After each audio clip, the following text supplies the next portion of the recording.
Assalamualaikum warahmatullahi wabarakatuh.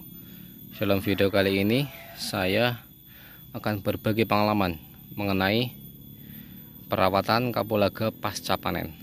Ya, dalam sekitar 2 hari yang lalu saya memanen kapulaga di kebun saya ini, dan pada hari ini saya mau melakukan penanganan, yaitu dengan metode pemupukan menggunakan campuran NPK 1616, Posca, dan juga borat. Itu sedikit sekali ya, boratnya sekitar sepucuk sendok lah.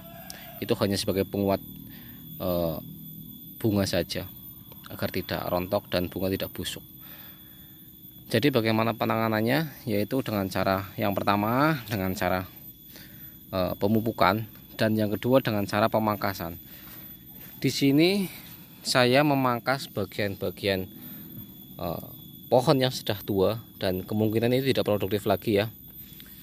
Jadi di sini saya melakukan pemangkasan agar bunga kapulaga itu tetap lebat ya. Jadi nutrisi yang diambil itu hanya untuk bunga yang akan menghasilkan buah. Jadi tidak ke pohon. Jika terlalu banyak pohon, maka nutrisi yang kita tabur dari pupuk kandang atau pupuk organik atau pupuk kimia itu tersebut itu akan hanya membuat pertumbuhan pohonnya itu semakin lebat dan tidak menghasilkan buah yang bagus. Jadi buahnya hanya sekedar saja. Tapi dengan metode penjarangan seperti ini yang dikhususkan untuk penjarangan pasca panen, itu akan menghasilkan bunga yang bagus. Bisa dilihat ini video saya sebelumnya ya.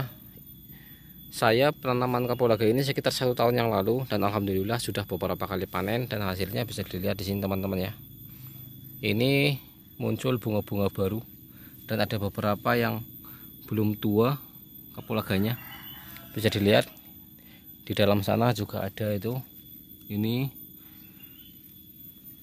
Jadi untuk teman-teman, untuk pasca panen itu diperhatikan betul, jangan sampai asal-asal panen dan tidak diperhatikan setelahnya, karena semua pohon itu butuh nutrisi kembali ketika dipanen buahnya. Seperti halnya pasca orang melahirkan juga itu harus diberi vitamin yang bagus ya agar cepat pulih.